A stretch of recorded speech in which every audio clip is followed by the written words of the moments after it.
تمام، اتعمل نادي عالمي، اتعمل نادي نهري عالمي، اتعملت قناه واخد 60 بطوله 14 في كره القدم بس.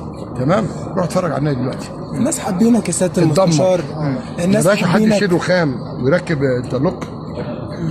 طب سياده المستشار يعني. مين اللي في القناه دول؟ يعني انا رئيس مجلس اداره القناه مالهاش علاقه بالناس. سياده المستشار انت كنت اول امبارح في عزا حلمي بكر وانت جاي فايت من جنب البوابه، افتكرت ايه في اللحظه دي؟ افتكرت قله الاصل، لان كان في 2 افراد امن قاعدين حاطين رجل على رجل. شكرا. وش حضرتك سياده المستشار؟ اخر حاجه بس، اخر حاجه حضرتك يا سياده المستشار. افتكرت النادي اللي كان نادي عظيم، هو ده عظيم طبعا ده كان. افتكرت لما دمروه. انا ترتيبي ال 14.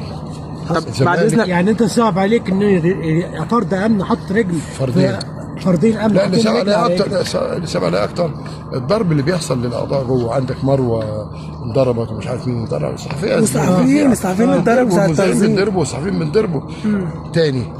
ما هو في برضه مع احترامي برضه في فتره سعادتك هشام مية كان انضرب برضه في قلب النادي. من انا؟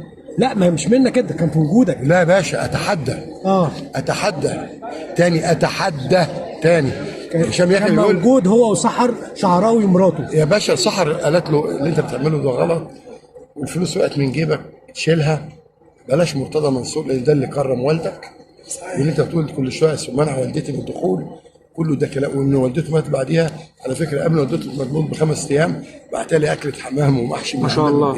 بألف انا سياده المستشار. بعد اذنك يا سياده المستشار، اخر سؤال عايزين نسال حضرتك، ايه رايك في تصريح ميدو ان هو قال لسياده المستشار مرتضى منصور اعظم رئيس، كان ممكن يكون اعظم رئيس في نادي الزمالك لولا او شاور على لسانه؟ ايه رايك في التصريح ده؟ والله يعني هو انسان مؤدب وانا اللي مرجع ميدو، واخد بالك؟ اذا كان شايف ان انا لساني طويل في الحق مش هعلق على عيل قدام ابني، يعني مش هعلق على عيل قدام ابني. شايف ان الخلافات اللي بين محمد صلاح وبعدين عايز اعرف هي الانديه بتتبني بالالسنه ولا بتتبني بايه؟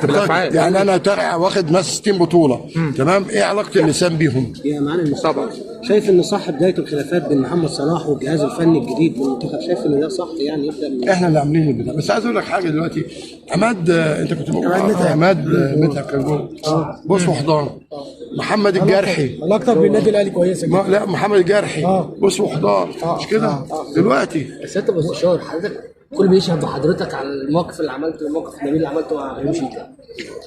لا مش موقف نبيل ولا حاجه، انت ما تعرفش انا عملت مع ابراهيم شيكا 100 واحد زي ابراهيم شيكا. مرتضى منصور ورث لابنه ايه احمد وامير؟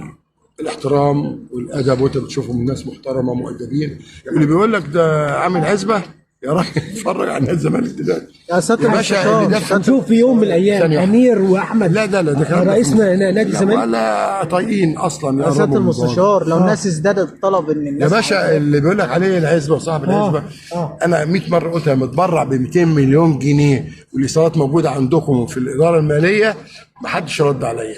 هو في حد صاحب عزبه بيتبرع ب 200 مليون؟ هات لي رئيس نادي في تاريخ مصر كلها مش الزمالك اتبرع ب 200 مليون، هات كده. وانا قلت انا اهو، ولو انا كذاب يطلعوا يقول لك لا ده كذاب، الايصالات عندهم. ممكن نشوفك رئيس نادي تاني يا رئيس؟